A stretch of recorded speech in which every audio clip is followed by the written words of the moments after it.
आज पत्रकार परिषद घेण्याचा उद्देश काय होता, नेमका विषय काय? पत्रकार परिषद घेण्यापाठीमागचा उद्देश हाच की हा मे महिना चालू झालेला आहे आणि मे महिन्यामध्ये कडक उन्हाळा एवढा भासू लागलेला आहे की आता टँकरची सुविधा आता या तालुक्यामध्ये करावी लागणार आहे। या तालुक्यामध्ये गुरा असतील, ढोरा असतील, शेरडा असतील, मेंढरा असतील, ह्याला पाण्यासाठी अतिशय भटकावं लागत आहे। लोकांना पाण्याच्या सुविधा नाहीत। आमच्या गिरडी गावामध्ये सुद्धा पाण्याच्या सुविधा नाही, पिकाला पाणी नाही आणि लोकांना पिण्याच्या पाण्यासाठी सुद्धा वणवण करावी लागत आहे। अशी परिस्थिती सुद्धा सांगोला व आमच्या गिरडी या गावामध्ये सुद्धा आहे। याच्यासाठी आम्ही पत्रकार परिषद घेतलेली आहे। गिरडी गावात आता दुष्काळ परिस्थिती असताना गिरडी गावात काय नियोजन केलेलं आहे पाण्याचं काय? आमच्या गिरडी गावामध्ये एक रस्सीखेच लागलेली आहे, पैसे घाला आणि पैसे मिळवा।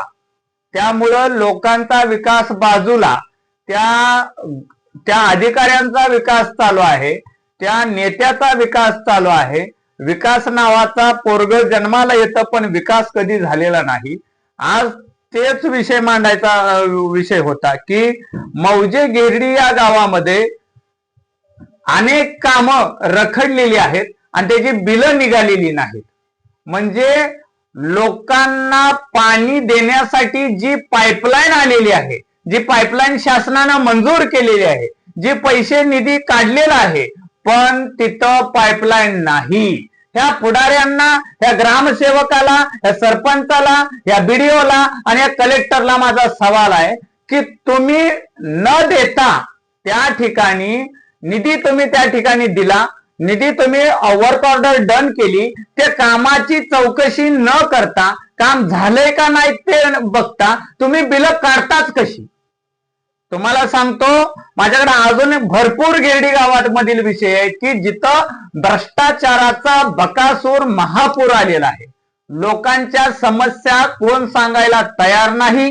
तिथं एक प्रकारे दुष्काळ, लोकांच्या तोंडाला पाणी नाहीये, पण दुष्काळाचा महापूर आलेला असताना हा भ्रष्टाचाराचा बकासूर या गिरडी या गावामध्ये पोखरलेला आहे। मित्रांनो, मी तुम्हाला सांगतो बघा, समोरच रस्त्यासाठी पैसे जे मंजूर झाले, या पैसा मुर्मीकरण न होता पैसे शासनाच्या तिजोरीतनं त्या ग्रामसेवकाच्या तिजोरीत आले आणि तिथं पुढाऱ्याशी संगनमत होऊन त्यांनी, म्हणजे अधिकारी आणि पुढारी ही एकमेकांना मिळून जनतेच्या तोंडामध्ये धूळ ठोकणं, जनतेच्या तोंडाचं पाणी पुसणं, डोळ्यामध्ये धूळ टाकणं, विकासाचं गाजर दाखवण्याचं काम या गिरडी गावामधील अधिकाऱ्यांनी बीडीओने केलेलं आहे। आणि ह्यांच्यासाठी आम्ही 100% कलेक्टर ऑफिस असेल आणि पंढरपूर उच्च न्यायालयामध्ये आम्ही याचिका दाखल करणार।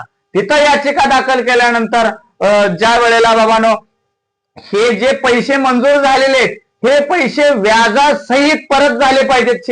हे शेतकऱ्यांचे पैसे, कष्टकऱ्यांचे पैसे, मजुरांचे पैसे, हे कोणत्या ऐऱ्यागेऱ्यातल्या माझ्या किंवा पुढाऱ्याच्या घरात आणलेले नाहीत, त्या अधिकाऱ्यांच्या घरात आणलेले नाहीत, हे तुमच्या आमच्या या टॅक्स मधून आलेले पैसे।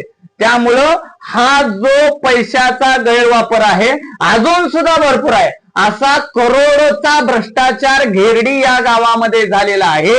ह्या अधिकाऱ्यांना घेऊन, ह्या ग्रामसेवकाला घेऊन आम्ही स्वतः तिथं आता काम पाहण्यासाठी जाणार आहे। आणि आता कोणीही तिथं जीसीपी चालू करायचं नाही, ट्रॅक्टर चालू करायचं नाही, काय सुद्धा नाही।